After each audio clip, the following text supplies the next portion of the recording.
The Just Baseball Show is live. It is Tuesday, January 27th. That's Aram Layton, and I am Peter Apple. And today, the top 10 catchers in Major League Baseball. And of course, some honorable mentions. And it's all brought to us by BetMGM. If you haven't signed up for BetMGM yet, use bonus code JustBaseball when signing up, and you will get up to a $1,500 new player offer on your first wager with BetMGM. Here's how it works. Just download the BetMGM app and sign up using bonus code JustBaseball. Deposit at least $10 and place your first wager on any game. If that bet loses, you will receive up to $1,500 in bonus bets. And once you do, on top of the new player offer, for any golf fans out there, the Farmers Insurance Open is this weekend.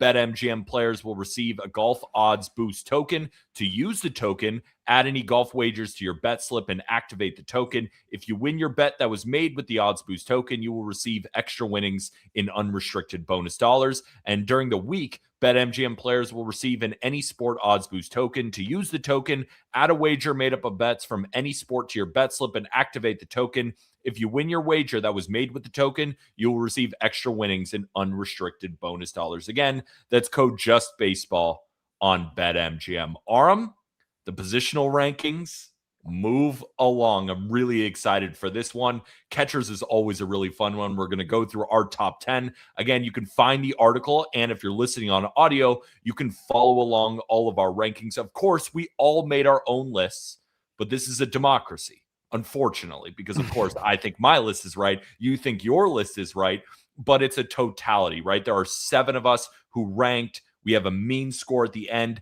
and that's the official Just Baseball rankings. But why this episode is so much fun is because we have different rankings. We can disagree with the total list. We can talk about who we are high on, who we are low on. Fantasy baseball listeners, make sure to listen up here. Of course, catcher, defense is a big importance for us, but we'll still be talking about the best bats to go grab in your fantasy drafts. Aram, top 10 catchers, what's up?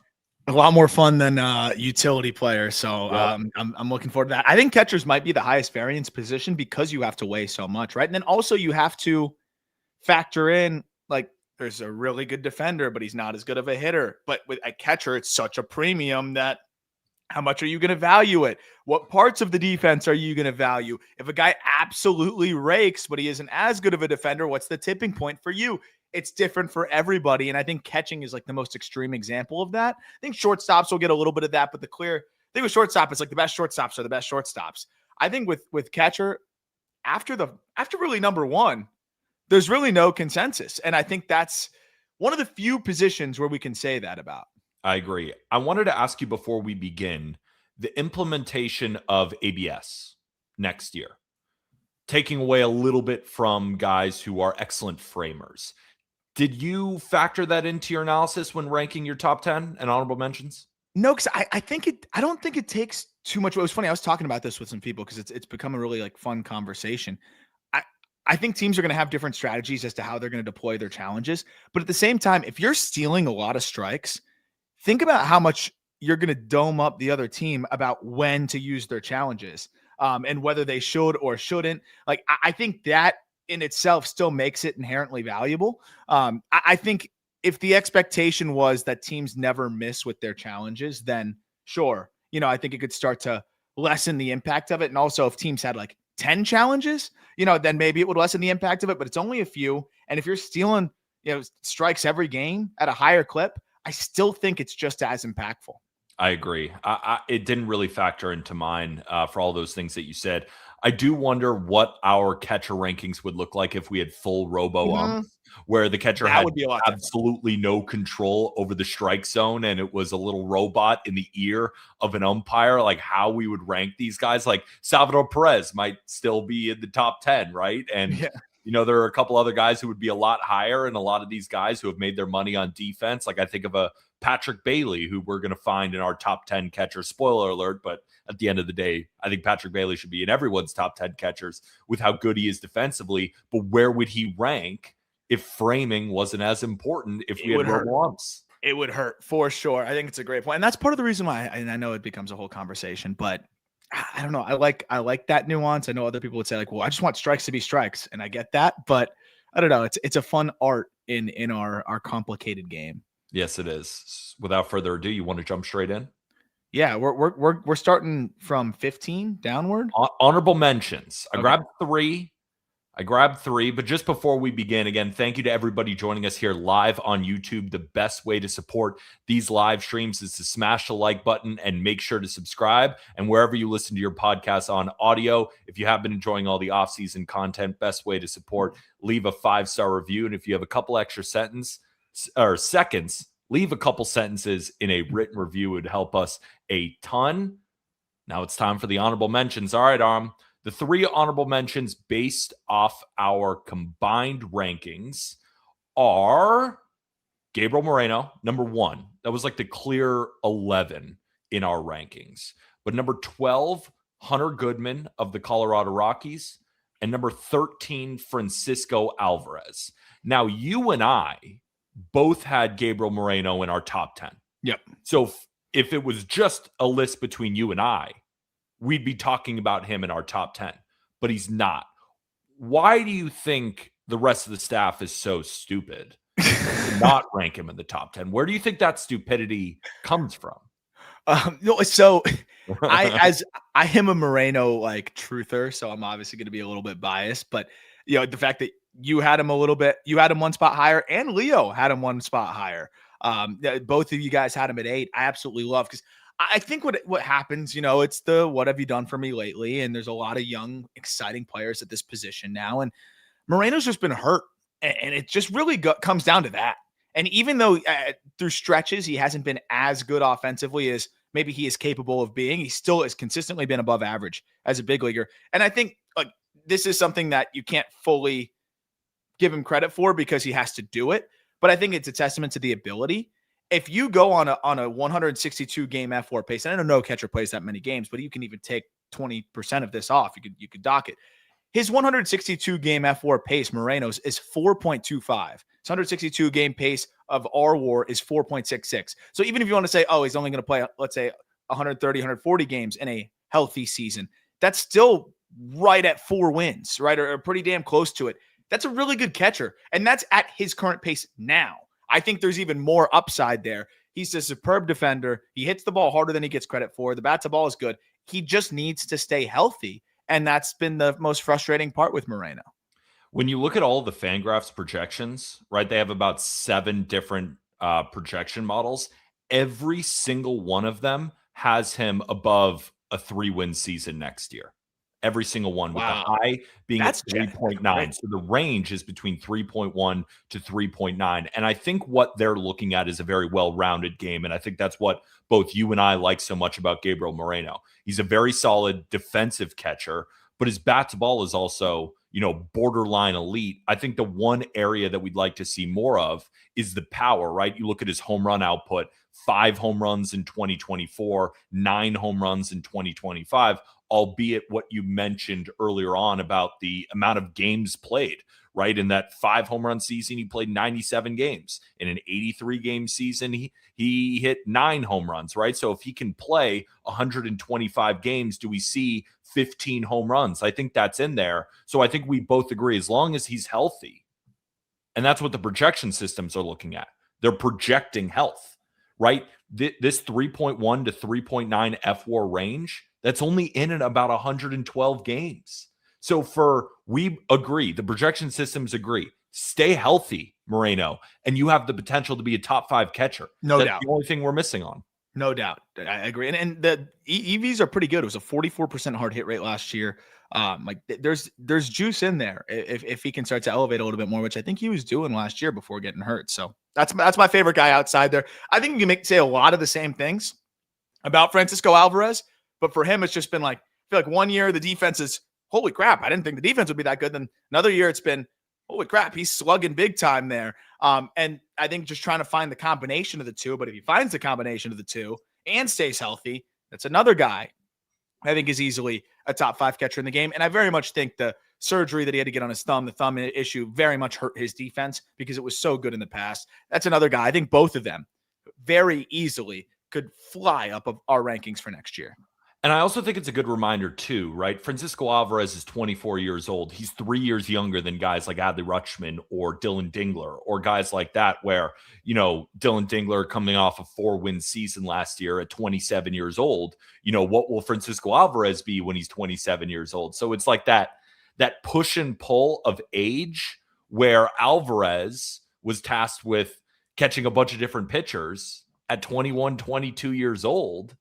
Do we give him a little bit more leeway because he is so much younger, where other catchers on this list were in high A when Francisco Alvarez was in the big leagues, or these guys were in college when Alvarez was in the big league? So I think it's a tough conversation. And if you said Francisco Alvarez is definitely going to be a top 10 catcher next year, I don't think I would get in front of that. I think he's displayed 20 to 25 home run plus power. He's displayed really, really good defense.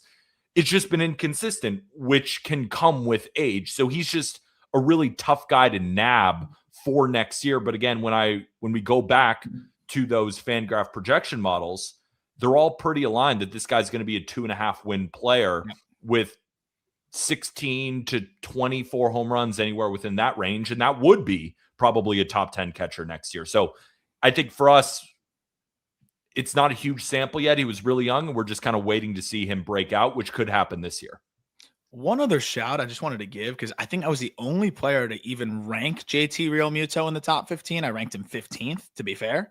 I feel like the whole staff really really shit on JT. Like he's not near what he used to be. But even in the diminished year last year, he has now 3 straight years of diminished for his standards, exactly two WAR catcher. I just feel like we ranked some other guys, got some down ballot votes that have not been that. I just thought JT deserved a little bit more love. Like technically Sean Murphy finished out of him. Sean Murphy's last 2 years have been injury riddled and kind of brutal. I know. I think you look at JT Realmuto and you say, is he going to be better than a 2-win catcher next year or worse than a 2-win catcher at 34 years old? Yeah. I think you can make an argument for both.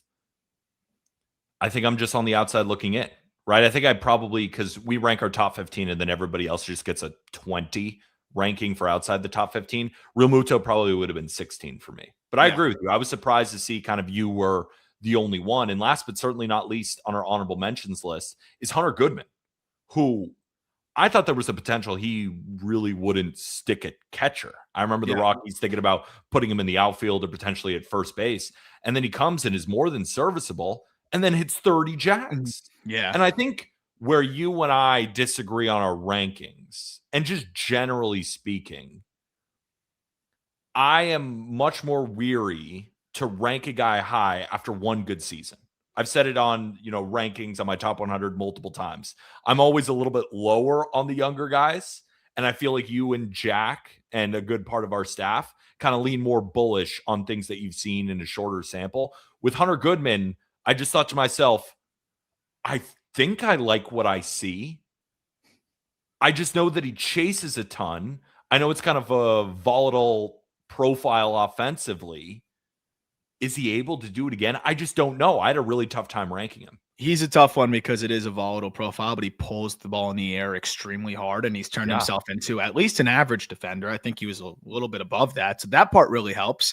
But yeah, I think he's going to be one of those guys that he's going to have some good seasons where he's slugging a ton. He's going to have some seasons where he's a little bit more frustrating, but as long as he's average defensively, like he's going to be in a pretty good spot. And I mean, the Rockies needed a guy like him badly. So he's a tough player. He's one that I definitely look at and say, let's see if he can duplicate that, because he's got to hit 25 plus homers to be the guy that he was this past year. And also, you're going to get that, you're going to get the Coors bump production wise as well. But, I think clearly still a top 12 catcher in the game now. And it seems like that was pretty close to the consensus across the board.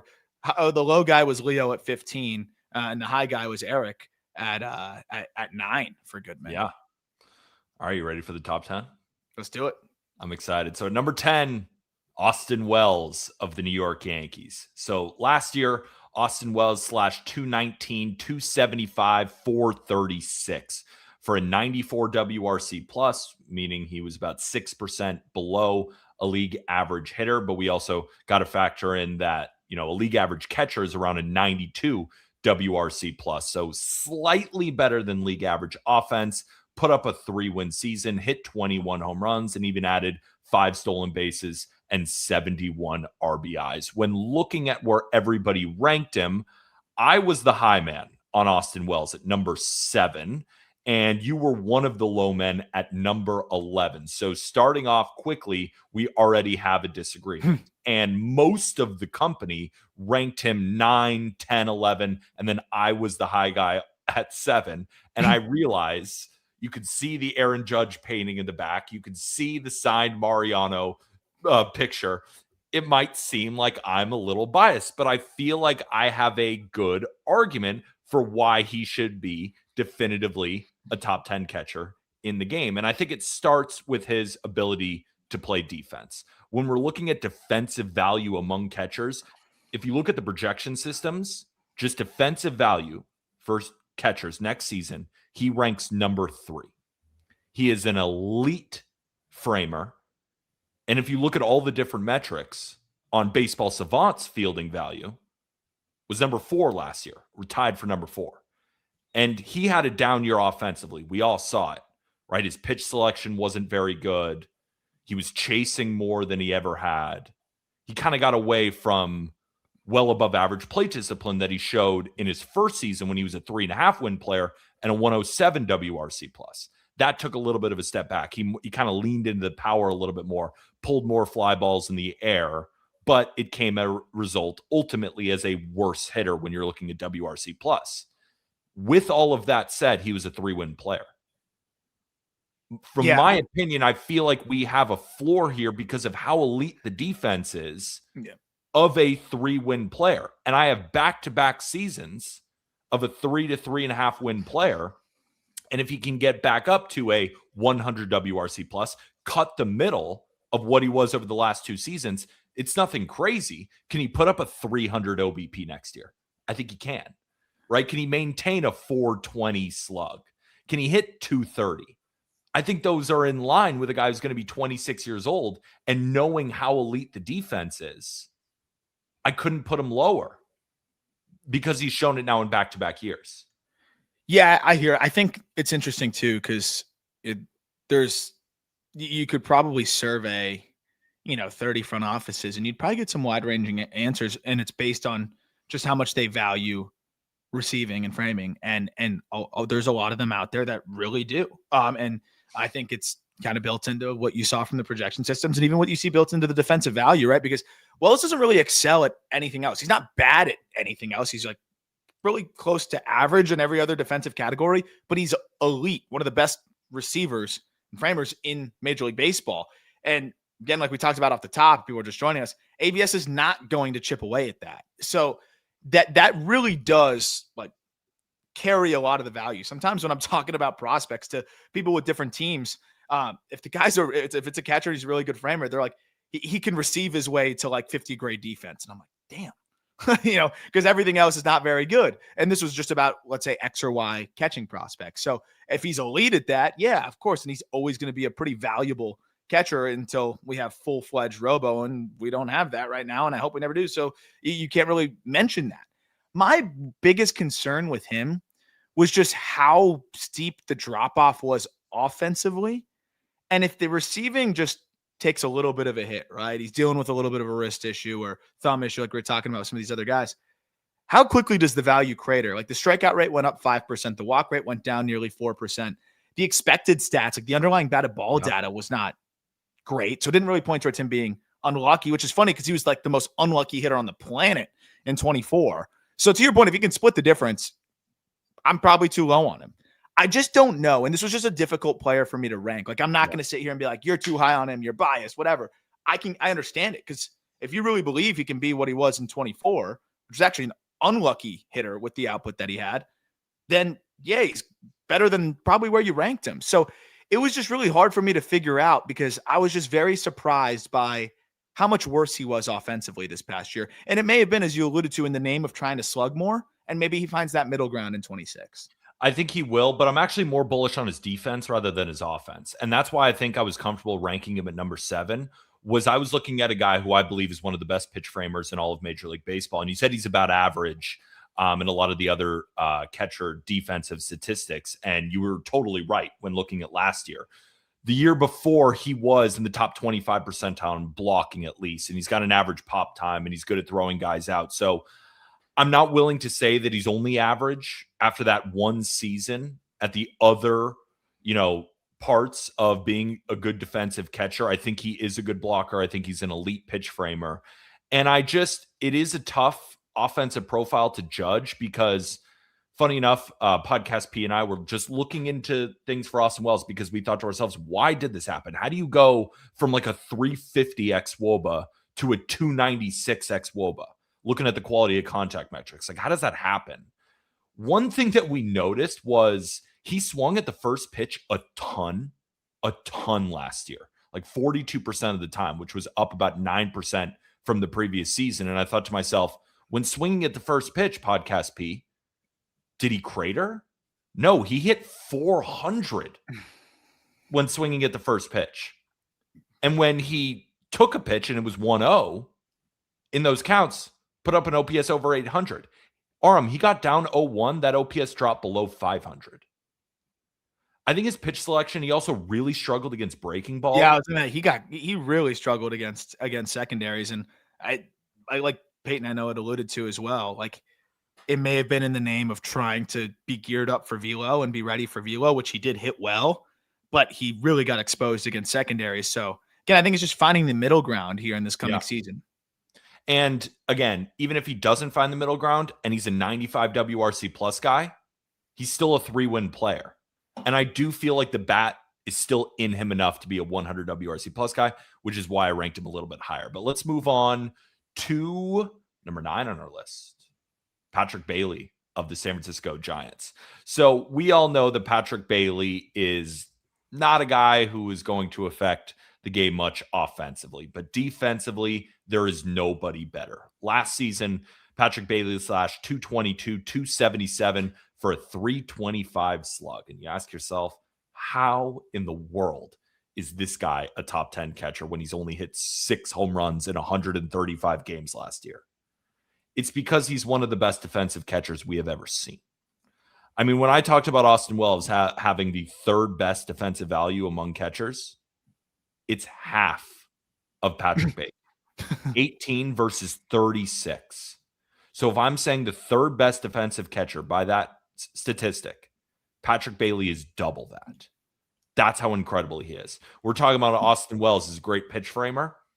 Patrick Bailey is a better pitch framer, and he's an elite blocker, and he has an unbelievable arm. This is the perfect defensive catcher. The issue is he posts a 70 WRC plus and still put up a 3.2 F4. That's the push and pull of catchers and how to rank them. It's like this guy can't hit it all, but he's just an otherworldly defender. And I'm sure Buster Posey's fine with that, right? But I'm sure there's a point where it's like, man, I wish we could get a little bit more than bottom of the barrel offense. But I mean, the defense, as you mentioned, he really is one of the best defenders, we've seen, in a little bit of time here. And just every year you can count on him beyond pacing the position and pretty much any defensive value metric you want to look at. And it's not just the stealing strikes, like elite at cutting down the run game. You mentioned the blocking. He earns high marks for just the intangibles and the way he goes about the game there. And still 26, which is crazy. So ahead of his years defensively. And I mean, I don't know how he gets any better, but maybe he can. The interesting part is just the bat. And it's like, what's so fascinating with Bailey is if he could just be a 650 OPS. I mean, he's probably, in terms of WAR, one of the best catchers in the game. There's always this like streakiness to him as well. I don't know if you have this readily available, Podcast people. Like I think we've talked about in the past, like first and second halves, like he tends to just be a really streaky hitter. And I know Peyton has a little Pat Bailey nugget, so I'd love for him to hop in real quick. And show your face. What's going on? I'm ready to get him back in here. Yeah, there we go. All the people listening on audio, they're like, "Where the hell is Podcast P? Yeah. Podcast P, get up here and let's talk about some nuggets that you found statistically." So I think an interesting thing about Patrick Bailey that I think people who watch a lot of Giants games will know is the fact that he's absurdly clutch. And I think I have numbers here, and I think Giants fans can back me up. In the 9th inning or later since his debut, Patrick Bailey's 14 game-tying go-ahead or walk-off plate appearances are the most in baseball. Wow. 4 of his 21 career homers are walk-off homers. 7 of his 21 career homers, which is 33%, came in late and close situations. So I think it's an interesting thing. I think, Bailey was a guest on the Just Baseball show at one point. Shout out. He was really smart. He said that he catches almost like he's taking an at-bat.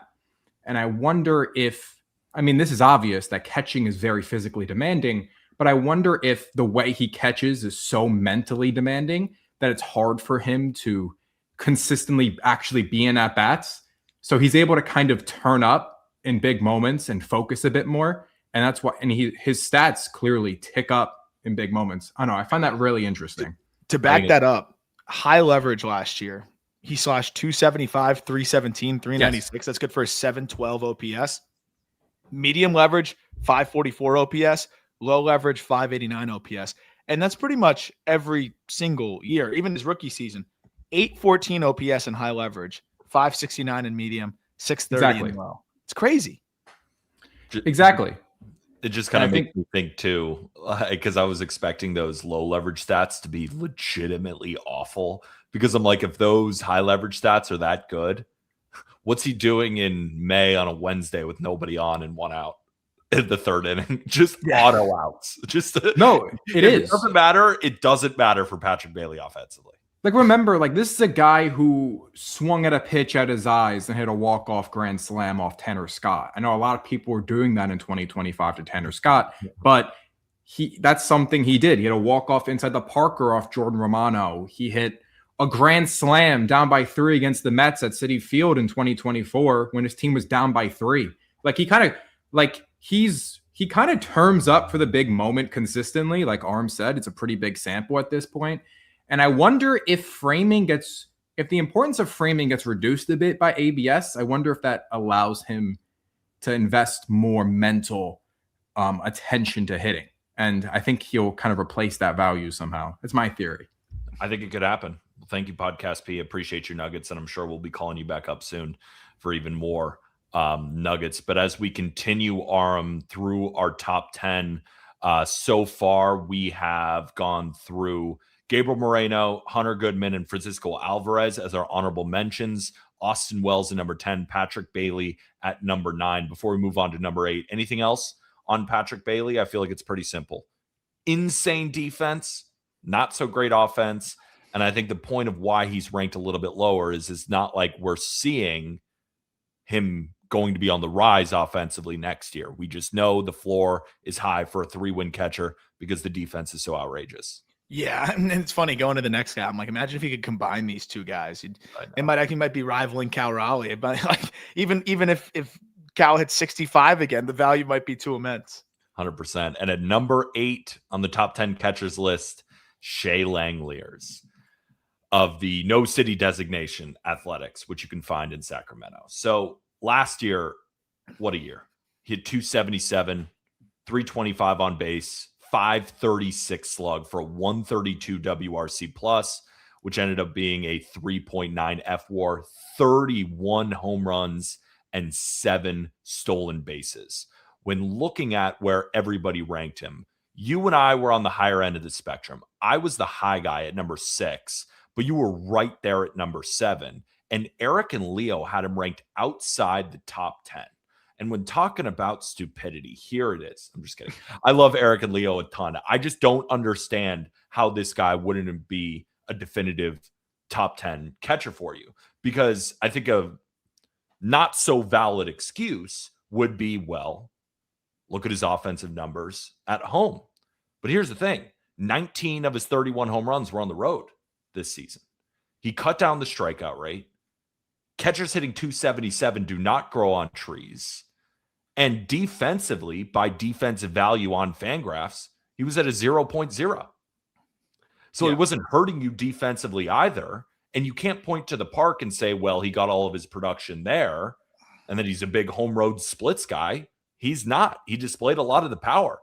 I think Shea Langeliers next season, if he leans into even more power at his home ballpark, can be a guy who hits 35 to 40 home runs. And even if the batting average dips down to 250, I think that this is a guy who is not going to rock a strikeout rate in the upper 20. I think it's going to be in the low 20s. I think this guy's learning how to be a better hitter. And I think we saw it in 2025. And I'm super excited for him in 2026. Like fantasy baseball fans, this would be a guy who I'm targeting absolutely in drafts near the top of the catcher rankings. The reason why he falls a little bit lower is he's not as good defensively as a lot of the guys on this list. But in terms of just a straight bat, I mean, this guy could have a Will Smith rise. I think the drop in strikeout rate is what's I think the most impressive part to me. It's really hard to do that, especially as a catcher. You go from 35% in his first, nearly 35% in his first pro taste. Then he goes to 29% the next year, or first big league taste. Then 29%, then 27%, then 19.7% this past season.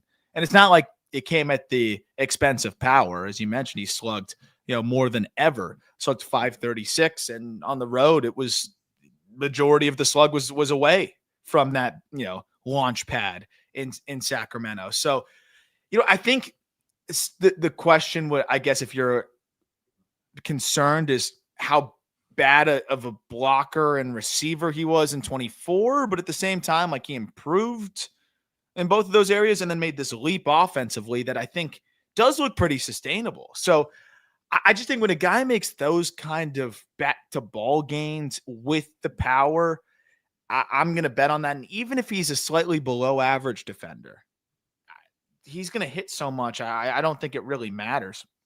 And I think the one area where you could point towards is, the WOBA versus ex-WOBA. Like, he was probably, if you're looking at that, had probably one of the more fortunate seasons. It was a 364 WOBA versus a 324 ex-WOBA. But at the same time, like, no, the guy was very productive. Yeah, and let's say that does come down, right? The projections are saying that his WRC plus is not going to be 132. It's probably going to be in the 115 to 120 range. But because he's hitting 29 home runs and he's cutting down that strikeout rate and even walking a little bit more, you're looking at a 3.4 win catcher. So yeah, cut a half of a WAR off his total. Get him to 3.9 to 3.4. That'll be a definitive top 10 catcher in the game. And you look at the projections all across the board, they're all like that. I mean, it's anywhere from a 3.9 to a 3.1. So yes, they all agree he will take a step back offensively based on all the numbers from last year. But I also think that there's room for improvement. I know people treat the ex-WOBA to WOBA equation like it's gospel, but that's also, if you recreated, you'd have to recreate the same season for that to fully be 100%. What I'm seeing is a guy who was 25, improved into his age 26 season, then improved into his age 27 season, and now is entering his prime year at 28 years old. And he had to adjust to a new ballpark, which actually helps him more offensively. And knowing he put up a 912 OPS on the road last year, imagine if he's able to put up a 900 OPS at home next year. Like, I just see a guy getting better and better and better. So I don't, again, there are some guys where I'm looking at that ex-WOBA, WOBA equation. Him, not so much. I see a lot of power. I see average defense, and I see a guy who's improving year in and year out from a bat to ball perspective. I think the last thing I'll say on him is, from a fantasy standpoint, just to tie a bow on that side of things, like, that offense is going to be even more dialed this year. There'll be even more runs to be driven in. I think Langeliers is going to be driving in a lot of runs. I agree. Let's move on to number 7 on the top 10 catchers list, and that is Dylan Dingler of the Detroit Tigers. So last year, Dingler put up a 4.1 F-WAR, /278, 327, 425, gave him a 109 WRC plus with 13 home runs in 126 games. Now, this was the guy I was most excited to talk about because on my list, he ranks number 12, and I was by far the lowest of anybody. For you, 5th, and you were the highest of anybody. Floor is yours. Dylan Dingler, propaganda. Here you go, Tigers fans. Yeah, I mean, this guy, I think, is kind of everything you look for in a catcher. The balance of his game, right? You have superb defense that I think is sustainably good between the blocking, receiving, framing, catch and throw skills. And then offensively, I mean, there was a huge leap as a prospect that I saw as he was able to finally get healthy. And that's where he climbed up the prospect ranks pretty quickly for us late, even though he's a little bit older in the upper minors, because the quality of contact was so good. He'd improved his swing decisions pretty drastically to a point where it was at least respectable. And just overall contact ability was so much better. This guy's playing in a really difficult ballpark to hit in and still was, comfortably above average in that regard. And then you just look at all of the underlying metrics and you can point towards him potentially being even better offensively next year. I'm just a sucker for the above average on both sides of the game type of catcher that Dingler clearly was this past year. And I mean, the guy has it was a late kind of figuring it out in the minor leagues. He was hurt a lot. And I think is one of the more athletic. That's why I loved him out of the draft. One of the more athletic catchers that we've got. So I'm excited about another year of Dingler this coming season. I think he was a big part of the Tigers' success last year. Yeah, this one was a really tough one for me. And I came in at number 12, and I said at the very beginning that once you do it once, I just have to see it again unless I'm super, super bullish. And I like Dingler, but I'm not super, super bullish because you said, he got his swing decisions up to like a respectable level. I think last year he displayed, an ability to not strike out a ton, but it was still a 24% rate. He's not walking either, right? It's not as bad as that 34% rate. So I'm a little bit worried about plate discipline in general. And when I look at a guy like that, we've seen so many catchers in Major League Baseball burst onto the scene, look great offensively, and then crater the next, right? I think about, William Contreras, who put up back-to-back 5-win seasons and then was at 2.6 last year. Adley Rutschman. Like, there have been so many catchers. Austin Wells, who we just mentioned, right, looked like he was becoming one of the best catchers in baseball, and then he has a down year offensively. It's hard for me to buy into a guy who already has plate discipline concerns and kind of broke out at 27 years old. And then I look at the Fangraphs projections. The Bat X, the one that I follow the closest, that helps me with all my MLB futures, has him projected to finish 19th in FWAR among catchers. 19th. And I think a big worry for them is he going to be able to maintain with average to below average plate discipline after only doing it for one season? I just think that there's a big delta from what can happen with Dylan Dingler. He could continue to be like this, or he could really falter. And I'm just not sure. And that's why I had him at 12. I mean, the contact rates are solid. And I think that's a big part of why I'm not overly concerned. It's not like the chase is egregious. The quality of contact is really good in terms of the angles that he's hitting the ball at. The underlying as well all points towards that, where he was actually one of the more unlucky hitters in Major League Baseball last year, for if you value the expected stats, right? Where we're talking about a 25-point difference between WOBA and ex-WOBA for Dingler this past year. I think when you are hitting balls at the angles that he's hitting it at, and you have an 85% in-zone contact rate and an overall contact rate of 75%, you're going to have pretty good level of success there. I also put some value into catching the, again, Cy Young winner there. But I think there's so much to like with Dingler. And at the end of the day, he was the 38th overall pick in the draft, very highly regarded, very banged up through his minor league career, and then finally gets healthy and puts it all together. I think when you have those batted ball angles and respectable contact rates, I think a guy like that is ultimately going to be pretty darn good, and he's going to pull his homers. I agree. Like, I'd like to see him walk a little bit more, but I mean, 23.5% K rate's also that's not that far above the league average.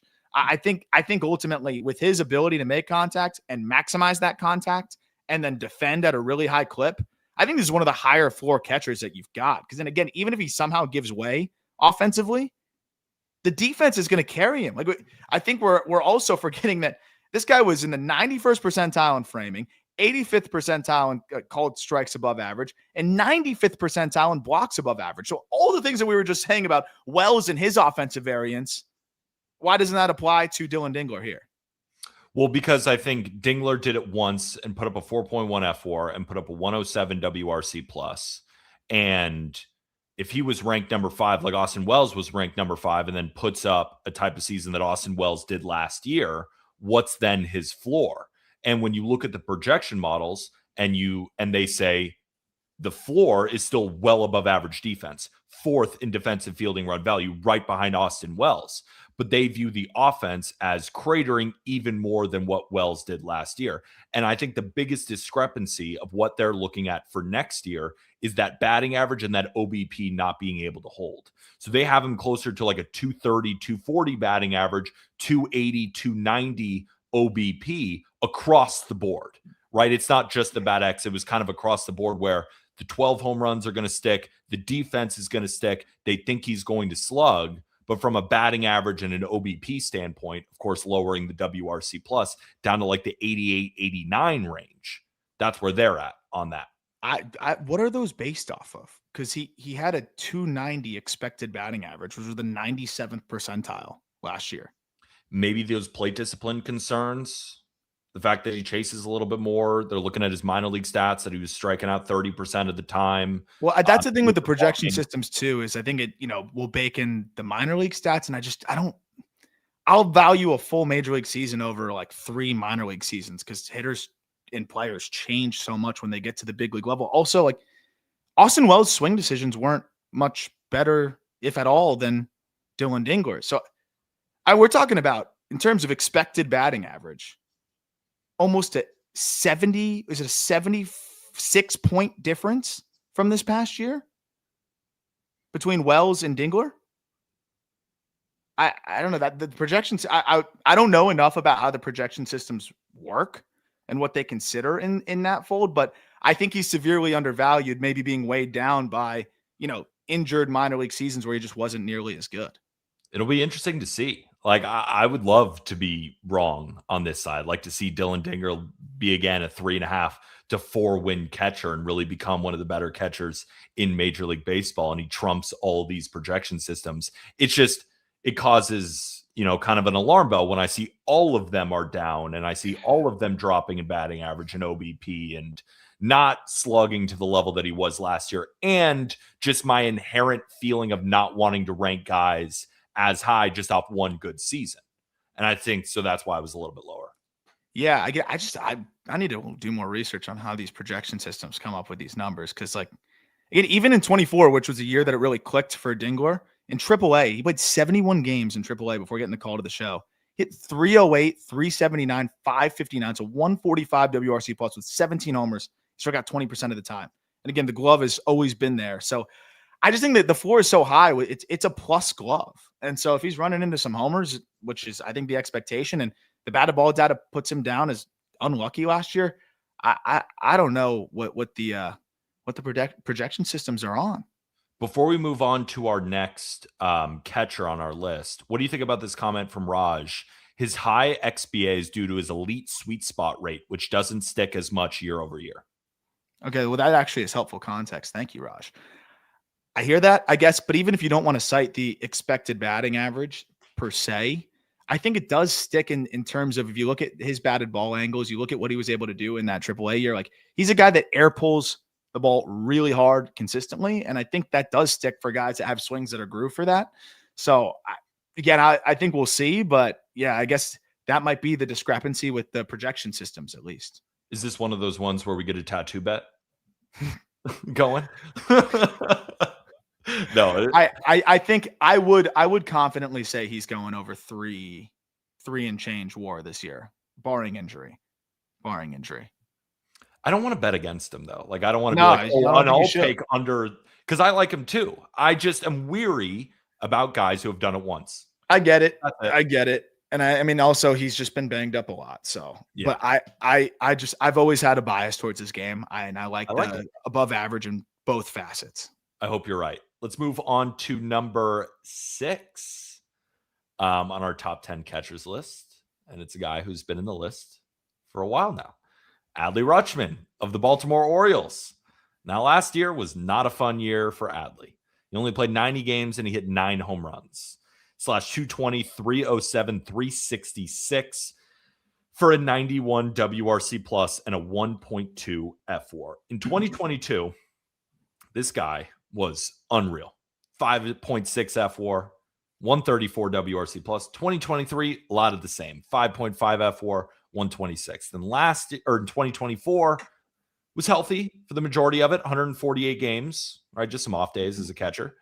2.7 F4 though. The offense took a little bit of a dive. And then last year, injury riddled and just really, really poor.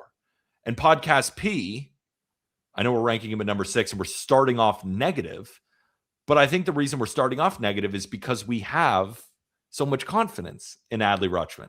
You know, still as like a good player, at least that's how it sits in my mind. But Podcast P, if you could pull up that graphic, you know, for all those watching on YouTube, over Adley Rutschman's last 162 games, he has a 625 OPS. That OPS ranks 237th out of 253 among hitters with at least 500 plate appearances in that span. That all resulted in a 1.1 F4. Not a great start, Aram, for our 6th best catcher in Major League Baseball. I was the high man at 5. I still believe. And there's a lot of 5s and 6s across the board. But as someone who ranked him number 8, you're probably going to point to the fact that this guy hasn't been good over his last 162 games. And it's right there in front of us. And it's not just bad. He's been downright terrible. Dude, I can't tell you a time I've seen I can't think of a time where we've seen a player without catastrophic injury, and it seems like by all indications there hasn't really been. Maybe there's been some minor nagging stuff, but nothing crazy. To go from definitively one of the best catchers in the game, arguably the best, to just brutal. And it's not even just there. Like I was watching some rehab, AAA games, and he looked rough there. I don't know. I really don't know what's going on. It is the closest thing to like real life Monstard I've ever seen from a player. And it sucks because he was so much fun to watch play and he's so good in every facet of the game. Even when you look at some of the batted ball data, it doesn't even look that bad. It's like weird how bad he has been. I'm hoping that it was something injury related that they just kind of kept under wraps and, he figures it out from moving on now after one more off season here. But I was the low guy at 8 just because like, it's been pretty prolonged bad now. Like it's been a lot of bad. And I think now, like, yes, I think he gets the benefit of the doubt going into last year. Now I think he needs to earn it back after just being bad for this long. And not just because it's an argument against him. The position's getting damn good, man. We're going to talk about several other youngsters. We already talked about a couple youngsters. The position's getting good really quickly. It is getting good quickly. And this one was a tough one for me because, I look at 2024 and I think to myself, wasn't that bad, right? If he's 2024 Adley Rutschman and he's around a 3-win player with a WRC plus hovering about 100, that's still probably a top 10 catcher. And I think last year it was injury riddled. It was just rock bottom. And I think if he's at least 2024, we're going to be ranking him inside the top 10. And then the peak is the best catcher in baseball. Right? Yeah. Maybe outside of Cal Raleigh after he had 60 home runs, right? Maybe number 2, right? We look at William Contreras, who's going to be very high on this list. Like he was putting up those exact years in 22 and in 2023. So can he split the difference between 24 and 23? I don't know. Yeah. But the projection systems seem to think so. You look at all of them. I mean, they think he's the 3rd best catcher in baseball. There's a high here on Zips, 4.7 WAR. Even the low men, a 3-win season. And you cut the middle, my favorite, the Bat X, 3.7. So if every projection system thinks he's going to bounce back, and my bias towards him thinks he's going to bounce back, screw it. I'm ranking him number 5. I'm not going I would say too, like still draws his free passes, still defends. He didn't defend nearly as elite as he did in the past, but still was a net positive defender. Maybe be at 8 could be a little harsh. Because even when you look at how disappointing 24 is, to your point, like it was still a 2.7 F4 in 148 games. Last year, he was still on pace for probably like a 2-win season. I just don't know. I haven't seen anything like this in a while. Hopefully he bounces back and gets right, but really difficult player to assess right now. But when he's right, I mean, it's probably number 2, like you said. See, that's the thing. It's like I ranked Adley Rutschman 5 and Dylan Digler 12. And you just look at the difference. Like, well, I've seen Adley do 2 5.5 win seasons. I've seen him at his low point be on pace for a 2-win season, and in his 40 percentile outcome is a 2.7. And I was like, I don't know what Dylan Digler's outcomes are. Like, I don't know if this 4.1 is Dingler's 100th percentile. It's the best season he ever puts up, or if this is just the beginning and I'm just way off. I have no idea. But with Adley, I feel like I know the peak, I know the floor. And at 27 years old, can he be in the middle? And if he is, he's a top 5 catcher in the game. That's where I come from. Yeah. Yeah, and I hope so, because he's just a fun player and, very recognizable name that has just kind of disappeared for a little bit. How do we start talking about him if he's this again? Like if 2025 happens again? The Orioles? How do we start talking about the Orioles if he's that again? They're World Series threat. He's like the X factor of baseball. Because if he's a 5.5 win player, like we've seen those stats when he's really good, and the Orioles they go on a 100 win pace, and when he's not, the division. He is so unbelievably important for the Orioles. Yep. So I feel like if you're bullish on the Orioles, you better be bullish on Adley. And if you are anti-Orioles, you're probably anti-Adley. Yeah, because I love Basayo, but like they're not counting on Basayo catching 130 games for them this year. I can promise you that. So this is one of the biggest X factors, in baseball this coming season. I agree. All right. Before we get into the top 5 catchers in Major League Baseball, Podcast P, can I get a quick whoosh?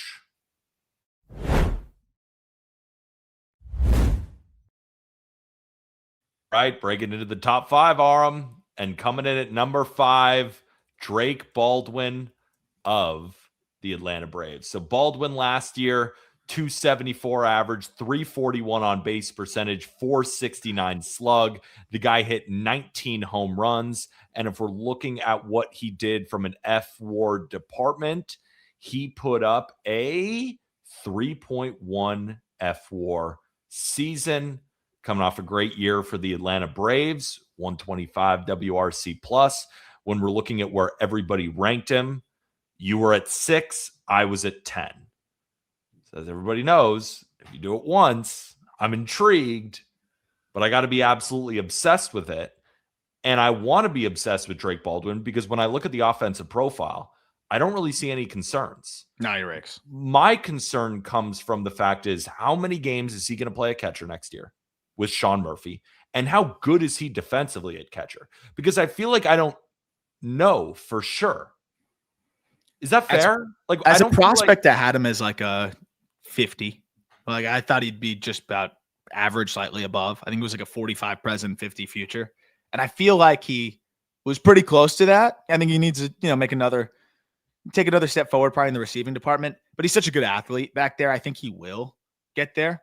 But I agree. Like we're still kind of figuring that out. And I am really interested in the Murphy wrinkle. But I think after what Baldwin did this past year and Murphy's inability to stay healthy and struggles the last 2 years, I feel like it's Baldwin's job. Yeah. And then Murphy coming in to catch a couple times a week and DHing and maybe a little bit of vice versa. But at least Baldwin's going to be in the lineup, I think, pretty much all the time. And a reason I was a bit lower is I am worried about a sophomore slump, just like I am with Dingler, right? We see these guys that come up, they have good rookie seasons, and then a vast majority of them step back in year 2. We saw that with Austin Wells. We've seen that with plenty of catchers on this list. And because the catching position is so physically demanding, the offense is normally the part that takes a little bit of a step back. So that's why I'm a little bit worried about Drake Baldwin in 2026 is I know that there are a lot of catchers in year 2 that take a step back offensively. And because I don't view him as even an above average defender at the catching position, I think to myself, what's an accurate WAR projection for him next year? And you look at Fangraphs and they have him in the 2 to 3 win catcher range. And if he's that, And they don't really have him taking really much of a step back offensively, even slight, but I'm just worried it could be more in there, even though from last season, there's nothing that I'm really poking a hole in. It's just, I've seen worse. You know what I mean? He's got to limit the run game a little bit better. Like he got run on a good bit. He might, I think he had the most stolen bases against, if I'm not mistaken. You can fact check me if I'm wrong on that, podcast P. And I think it was only like a 13.7% caught stealing rate. So like that's got to get better. Some of that onus is on the pitchers, and I know some of the Braves' arms are not the quickest to home plate, but it's got to be better. But I am confident in him raking. But to your point, like if he is struggling, guys are running on him all day and whatever, like maybe that starts to weigh and go into the batter's box. But I think he's going to hit. I think that I've loved him as a prospect because he's going to hit. And I think he's going to be close to an average defender. And if he's that, like it's a guy that's going to be right around the top 7 or maybe 5, catchers in the game this coming season. But it does really come down to the defense because, again, I think you feel pretty good about what you're going to get offensively between how hard he hits the ball and how often he hits the ball. You can tell that you host the call up and you love prospects because I'm looking at your list right now and I'm like, all the young guys are up top and you get real tired of other guys real soon. It's all about the next step, Aram. It's just, I'm trying to think. Like, it is also partly like Baldwin's a guy I've always really, really liked. Dingler is a guy I've been waiting for, and it's like finally. But I don't know. I'm curious because I'm looking at the top of it.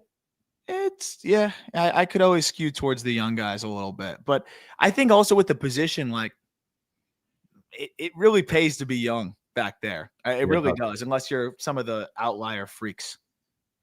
Yeah, no, I agree with you. All right, let's get into the number 4 player on our list. And I feel like we are now entering a new tier where these 4, there really is not much of a debate here. It's just how do you rank the top 4? Because among the 4 players we're about to talk about, every single person on our staff had them ranked 1, 2, 3, or 4, just in different order. And a number 4, and I hate that he's a number 4, because for me, definitive number 2 is Will Smith of the LA Dodgers. Last year, in 110 games, he slashed 296, 404, 497 for a 153 WRC plus. In 110 games, he put up a 4.1 F4. He hit the game-winning home run in the World Series. Playoff performer. Been doing it year in and year out. Has improved defensively. At number 4, he has to be number 2 for me. He has to be number 2. And so I was the only one to rank him number 2. Now you ranked him at number 3, which I can understand, but so many 4s across the board for Will Smith. I don't get it. I really don't get it. This guy is box office. He's as good as catchers get outside of Cal Raleigh, of course. I mean, he absolutely raked this past season. It's a little bit more bat driven, but to your point, he's not bad defensively. If anything, he's average, probably maybe through certain seasons slightly above that. Also, correction on the Drake Baldwin thing, 3rd most, but I think it was most in the National League on the stolen base front. It's interesting too. I'm curious over the last, I probably should have had this prepared before, but over the last 3 years, like game output, compared to some of these other guys, like I just think some of the other catchers are being asked of a little bit more. Like Will Smith only caught 101 games last year. He played 128 and 126 in 24 and 23, but I'm curious how many of those, even if most of them were behind the dish, it is a little bit of a lighter workload. 2023 it was 106 starts behind the dish. 24 it was 117 starts behind the dish. He's put in a position where he can maximize his offense a little bit more, and he does that obviously.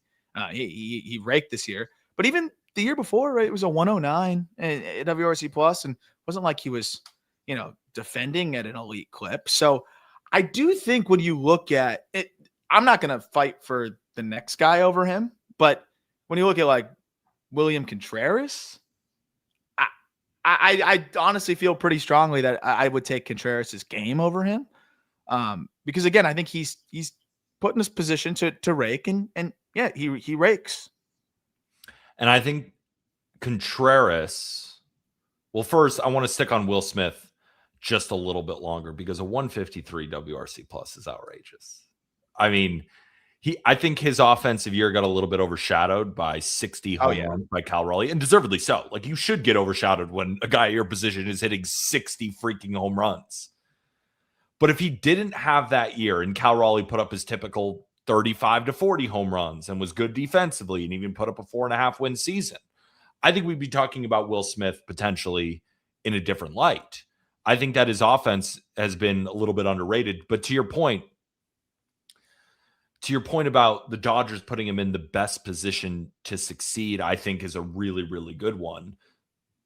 The thing is, you have to do it when they put you in that position. Yeah. And he did it. Yeah. And he just continues to do it because that 109 WRC plus from 2024 that you mentioned was the lowest that he has ever done, right? In the 2020 season, he's outrageous. 2021, 2022 is a 130 WRC plus, near 120 in 2023, and then last year, 153. So I feel like I'm getting the second best offensive catcher at the position, and knowing he plays above average defense, and knowing that defense has improved year over year, I just landed number 2 definitively. What's interesting is, okay, let me go minimum 1,000 plate appearances here since from 2023 to 2025. WRC plus output. Cal Raleigh, number 1 at 133. Will Smith, number 2 at 126. And then William Contreras, number 3 at 124. So it's really close between those two guys. But to your point about the 150 this past year, like if he's doing that again over, a larger sample, because he was obviously hurt last year. And that's the other crazy thing. Like a little bit banged up and doing that is nuts. A 400 on base percentage is crazy. And I mean, we've got guys in the Hall of Fame that weren't really great defenders, that were worse defenders than Will Smith, that just slugged their way there at the position. Right.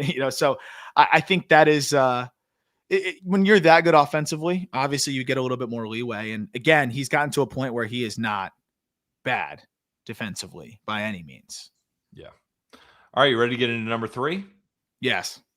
Alejandro Kirk of the Toronto Blue Jays. So big Kirk last year, /282, 348, 421 slug for 116 WRC plus, but a 4.7 FWAR.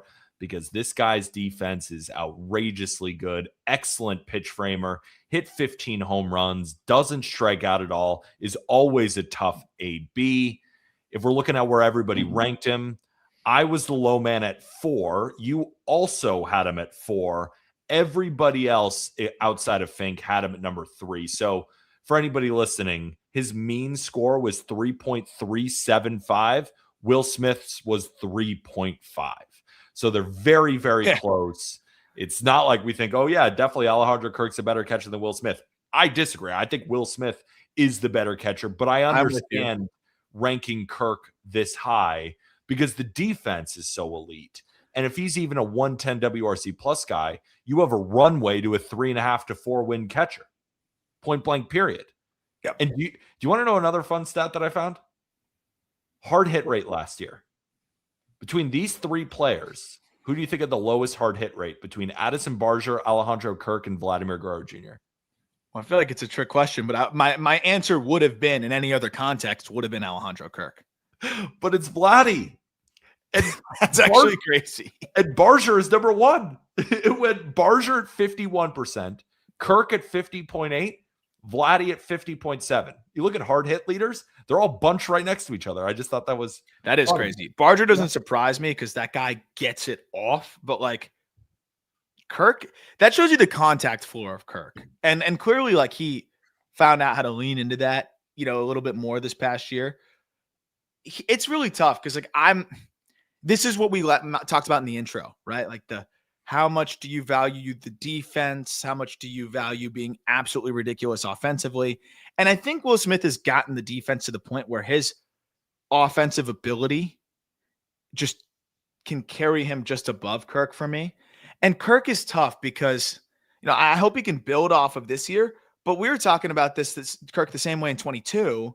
And then he rattled off 2 subpar offensive seasons. Still a great catcher, right? But 2 subpar offensive seasons. And then here he is back again. So you have like these 2 years where we're like, this might be the second best catcher in baseball, sandwiched, around. So I guess sandwiched between is 2 95 and 93 WRC plus seasons. So it's difficult to figure out exactly who he is offensively. But the thing is we know who he is defensively, and he was as good as ever this past year defensively. And that's why he's definitively a top 4 catcher in the game. But when you're getting as much offense from Will Smith and you're still getting pretty good defense, again, it becomes how much do you value that caliber of defense that Kirk has? And I would understand if it's very high. He's the best blocker in the game by savant, and he's one of the best receivers in the game. I do think something has to be also calculated into here is that he might be the biggest clog on the base paths in Major League Baseball. Thank you. Is it fair to dock him for being in the first percentile of base running value and arguably the worst base runner in all of Major League Baseball? I think that matters. I think it does to us, like when we're in splitting hairs mode. Exactly. Like, yes, he's a full-fledged clog on the base paths, whereas Will Smith is, not at all, really. So I do think that matters for sure as like a tiebreaker type of thing. You know what I'm sure the front offices are looking at though, when you think of the word clog, like he's clogging the base pass, but he's also clogging behind the plate blocking balls. He's one of the best blockers in Major League Baseball. So I'm sure front offices is like, well, if you could just be a human shield behind home plate, like whatever, you'll never score on a base hit from second base. You might from third, but you got to slide. Like, do you think, I wonder if Podcast Pete could pull up any clips of like a base hit to the outfield where he's like sliding home from third? You know what I mean? He just said 1 minute. Let's see what we got. You barely got there. I will say though, I could hear the argument the other way, because again, you got some front offices that probably put such a premium on what Kirk does defensively that he's definitively their number 2. And you know what? Like, I get it. But I think when weighing all things, and the offensive season that Smith had, even in a smaller sample, I give him the edge. But at the same time, you got to give Kirk the credit for the playoff run, the World Series run, everything that he did there to help him get there. I think there's a lot of reasons to value him, but I do think that you have to consider, even if it's only 5% of the equation, it's so drastic of a difference that it is a decent tiebreaker when it comes to the base running. If we are splitting hairs, the base running wasn't as big of a deal, but I did notice it. But I just felt that over the last 4 seasons, he's been the most inconsistent offensively, of the 4 guys that we have. But even from an FWAR perspective, right? When even that great defense is allowing him to be a 2-win player, but he's got 2 seasons of that versus 2 of a 4-win season, where the other guys, the only reason they might be a little bit lower is maybe because they've missed games or anything like that. Like William Contreras, number 2 on our list, he had like a bad season by his standards last year and was still really solid. Yeah.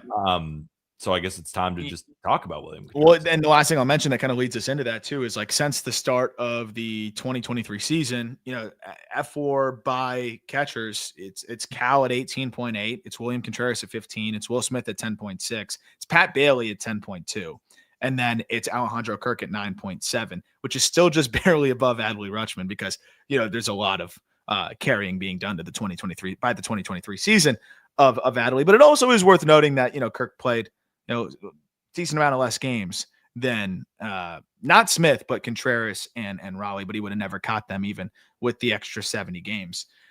It's close. And I think it really boils down to, do you think Kirk duplicates what he did offensively next year? And if he does, then there's a good chance he could be more valuable than Will Smith. And we'll see. All right. Getting into number 2 on the top 10 catchers list, William Contreras of the Milwaukee Brewers. So last year, Contreras took a step back, but he still put up a 3.6 F4. 113 WRC plus /260, 355, 399 slug with 17 home runs. And his plate discipline, man. I mean, he's walked 10% of the time ever since he came up. And he's posted a strikeout rate over the last 3 seasons between 18% to 20%, right? And you look at, the Bat X, they have him at a 4.7 F4 next year, kind of cutting the difference between his 3.6 mark that he put up in 25 versus the 5.5 mark that he put up in 2024, which I think is more than fair, right? If you're projecting, they're going to be a little bit more conservative, but they still have him being one of the most valuable players in Major League Baseball, and at number 2 at the catching position behind Cal Raleigh. And if we look at where everybody ranked him, you ranked him 2, I ranked him 3, and it was basically we flip-flopped Will Smith and William Contreras, which I think is fair. I think it's at that point you're kind of just going with whichever one you like more. But everyone across the board, I mean, everyone had him at 2 except me. There you go. Everyone had him at 2 except me. I had him at 3. I'm bullish on him getting back to the form, and also like if his bad year is 3.5 win season, we're good. And the postseason he was cold, like he looked great. And then I think when you look at just the final 60 games for him in the season, honestly, just go through the second half. In the second half, Contreras had an 833 OPS, and then carried that in the postseason where he looked really good. It really was just a rough first half for Contreras. And I think just that happens, right? Like, and he's a guy that, path-wise can get a little bit flat at times, and that can cause you to get be a little bit more streaky. And he was putting the ball on the ground a good bit, and then he cut that ground ball right down in the second half and started to slug a little bit more and was successful. But also I think he's a guy that's he was elite defensively in 23 and hasn't been able to quite get back there, but he's still really solid and I think comfortably above average. But I wonder if he can get closer to that again. But offensively, man, like I think he's going to get back to that, form that we became used to, after the first 2 seasons. And I think the second half that he had paired with the postseason that he had, I think gives us a lot of reason to believe that Contreras can, have another one of those 5+ win seasons. Because I mean, the bat is so good. And again, the glove, even on the down defensive years, is still above average. So here's what I was looking at when comparing these two. And the reason I went with Will Smith just a little bit higher. I have more confidence that Will Smith is the better bat. So William Contreras must be the much better defender in order for me to rank Contreras higher. And in 2023, William Contreras was one of the best defensive players, period, in Major League Baseball. But over the last 2 seasons, the defense has dipped a little bit. And I look at it last year, and if we're looking at halves, right, I think you make a good point when you're looking at an 833 post All-Star break OPS versus 698 pre All-Star break OPS. But that second half OPS is held up by an electric August where he put up a 920 OPS. But in July, it was a 741 OPS, and in September, it was a 668 OPS. So really, offensively last year, it wasn't all that great. And if the defense isn't elite, and I feel so confident in Will Smith's bat, that's where I had one ranked over the other. But at the same time, I can totally hear an argument for what you said over the last couple of seasons. Contreras has like 5 wins more than Will Smith. Because of that defense, I think that has elevated his floor. But if that is dissipating a little bit as he ages, I can't hang my hat on that anymore. And knowing Will Smith is also a pretty good defender, I would still say Contreras is a little bit better. But I mean that, a little bit better. Not a lot of bit better, which would have me ranking him over. So that's where I'm at on those two. But again, we are splitting hairs. For me, I'm talking about the second or third best catcher in baseball. I think we're probably talking about 2 top 30 players in baseball. Like, these guys are amazing. So when we get to this low on the rankings, we have to start splitting hairs and finding little edges of why one guy is better than the other, when in reality, they're both awesome. And the Brewers and the Dodgers having a wonderful catching situation.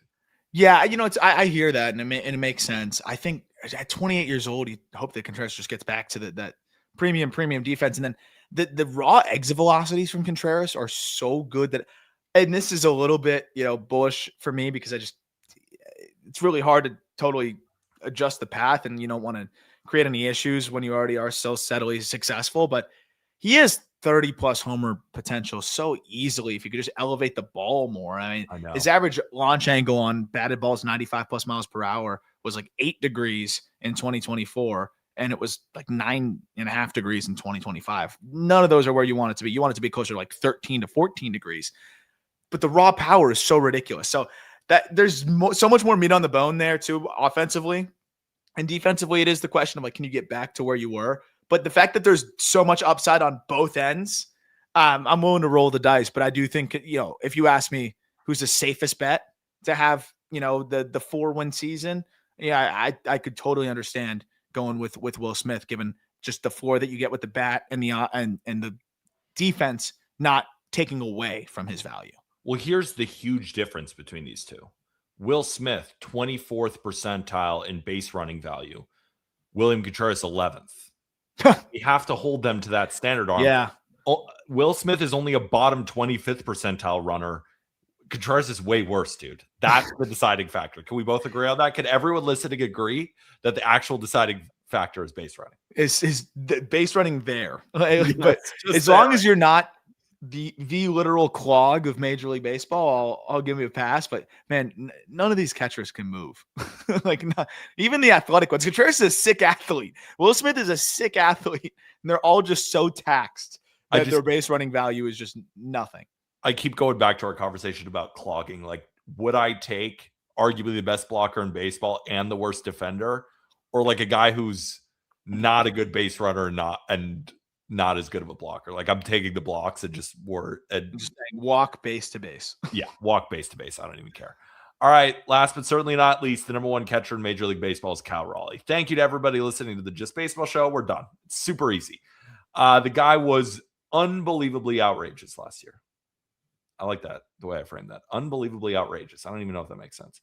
247 batting average, 359 OBP, a 589 slug for a 161 WRC plus, a 9-win season, 9.1, 60 jacks, 125 driven in, 14 steals. Wow. Cal Raleigh. Cal Raleigh's he rocks like a 26% ground ball rate. He put literally everything into the air, and he has enough power to just get it out of the ballpark. Like, I remember when we were watching the home run derby, that was something I was just so impressed with. It's like, if he pulls the ball in the air, it's leaving the park, right? He's not a guy who's hitting 500-foot home runs, but everything is 410. His swing is just perfect. Can someone in the comments make a case to me for the squared up percentage stat? Because I'm looking at a guy who hit 60 bombs this year and is in the 7th percentile in squared up percentage, whatever the hell that is. I will refuse to care about that stat unless somebody makes a compelling argument for it. I would love to hear it. I saw Cal square up 50 plus homers this past year. I don't think we saw him square up any of his 60 home runs. Didn't square up enough. This guy demolishes baseballs. He's always the craziest thing is, like, I don't know. He still was fine defensively, but he's had better defensive years. Oh, it's like, what if he has like another one of those offensive seasons and then has one of his peak defensive seasons? Like, are we going to see the highest WAR total in the history of baseball? Besides maybe Ohtani going both ways and combining them? Like, it's amazing because a guy that's this good offensively should have no business even being a neutral defender behind the dish, and he's better than that. So, I mean, this was one of, if not the best catcher seasons we've ever seen. He was available all the time. It was 705 plate appearances, which is even more insane. In fact, they even mixed in 14 bags. The base running is actually what made him number one for us. It's just amazing what he did. We can't talk about it enough.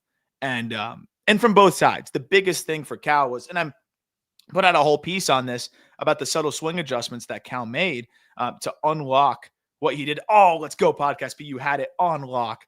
The subtle adjustments that he made that allowed him to just crush the ball in the air and be on time for velocity. And that was from both sides, but especially the right side, where he just became exponentially better. He was not a very good right-handed hitter in the previous several years, especially against velocity. And then this year, he was fantastic this past year against left-handed pitching. So as a right-handed hitter, those subtle adjustments made all the difference in the world. And that's why Cal, was, again, one of the best catchers seasons we've ever seen. I'm so interested to see what he does next year. Not only just because I love Cal Raleigh and I want to see him hit 60 home runs, but will he hit 60? Was that an outlier season? Is he going to hit 34 home runs and be a 5-win catcher again like he was in 2024, which is still an awesome player? Like, it's so funny. You look at Cal Raleigh since he debuted. It's a 4.2 F4, 4.3, 5.4, then 9.1. Is that 9.1 going to drop to 7 next year, or is it going to drop down to 4 or 5? And you look at these FanGraph projections, the lowest is a 5.2. The highest is a 7.3. So even the projection systems aren't sure. And you look at like these 60 home run seasons, shout out Rates and Barrels. I was watching their catcher preview, and they were saying that the average 60 home run season, the following season is 48. Now, Sammy Sosa and Mark McGwire and a lot of these steroid guys were the ones kind of holding that up. But a lot of other players who increased their home run output by near 50%, a lot of them then fell off the next season. And by falling off, we mean 40 home runs, right? Yeah. Nothing great. Not like, oh, falling off, now he's going to hit 12. No, it's just a 40. But is he able to buck those trends? Is he able to be a guy like Aaron Judge, where you say, well, he had 62 home runs, and the next year he had 37. He played 102 games because he crushed his toe into a wall. If he played the entire season, he would be right back up to 55 to 60 home runs like he was in 2025. So is Cal Raleigh that? Is this just what we can expect? Or does he dip back down to 40 home runs and he's still the best catcher in baseball? That's all we're talking about here. Is he by far the best or just the best? Yeah, I was going to say, last thing I'll ask before we wrap up is like, what would you set the line at for home runs this coming season? 44 and a half. I think that's a good line, and you're taking me over, right? No, I would. Well, you know me. You know how I know. You know me. I mean, like, yes, in theory, I'd love to run to you and be like, yeah, I'm taking over 50 and a half. I'm taking 60 plus home runs at a great plus number next year. No, I know how baseball works. And I know that more likely than not, it's 35. Just based on history and how hard it is to maintain, especially as a catcher. Position. We're not talking about Aaron Judge in right field who has to worry about a can of corn once every 2 innings. We're talking about Cal Raleigh, who you cannot sacrifice his defense behind the home plate. He's working with a pitching staff all season long. It's so much harder to maintain this great of offense. Yeah. So more than likely, I will be taking Cal Raleigh's under on home runs. And honestly, I kind of hope I lose the bet. Yeah. Because if he does this again, it's truly unbelievable. He hit 5 more in 12 postseason games, which, by the way, in 1,081 OPS in the postseason, when every single pitching staff, I guess the 2 pitching staffs they saw, the Tigers and the Blue Jays, their job was just don't let this guy beat you. And he still did it. And then in the Derby, we were right there. I was sitting, across like the left field line, so I got to see like his left-handed swing, and I was like, this is perfect. He's just parking balls so easily. It's automatic. He cleaned that path to where it's just the perfect path to just backspin at what was 25% ground ball rate. Like he's got it down. That's the only devil's advocate. Is like he may have actually just like, have you seen that robot like video all the time where it's just like the ball's coming in, it's just like hitting hitting it 100 miles an hour over and over and over again. Like he may have just got his swing to the point where it's just like robotic, like automatic home run launch angle. And yeah, he's going to whiff a little bit, but like, he's never going to miss a mistake. And that's kind of what Judge is. It's kind of what Judge is. And there's a few hitters who I believe have like figured out hitting. Judge is one of them. I think Soto is one of them. And isn't it crazy that you can figure out quote unquote hitting and it can look so different? Yep. Too? Like I think Ohtani has figured out hitting. Honestly, I think Jordan has figured out hitting. Yeah. He just hasn't figured out health. If Cal does this again, he enters that range of like figured 100%. Out hitting. 100%. Like if he's rocking a ground ball rate 25%, everything is in the air and everything's leaving the ballpark. Remember, he did this at T-Mobile. This is the hardest park to hit it in Major League Baseball. Yeah. 60. Unbelievable. Yeah. Shout out Big Dumper. What a year. And you're number 1 on the top 10 catchers. Is there any other catcher that you at least wanted to give a hat tip towards? I've seen a lot of Carlos Narvaez in our comment section. I personally love Kyle Teal going into next year. Yeah, I would say Kyle Teal deserves some love. Yeah, but again, he's another one of those guys where I just got to see more of, but I felt bullish on him based on, plate discipline, quality of contact metrics, and I think he could be a pretty solid defender there too. Ryan Jeffers is an underrated catcher. Like Ryan Jeffers too. He's very solid.